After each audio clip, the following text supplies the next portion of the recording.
نور في الظلمات أنسي في خلواتي، يا سعدي وهنائي القرآن حياتي.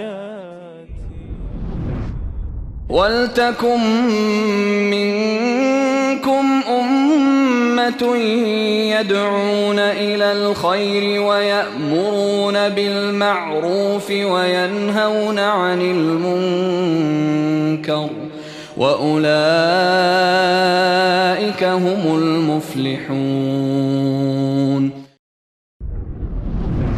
و باید از میان شما گروهی باشند که مردم را به خیر فرا بخوانند و به کار خوب فرمان دهند و از کار بد باز دارند و چنین کسانی رستگارند.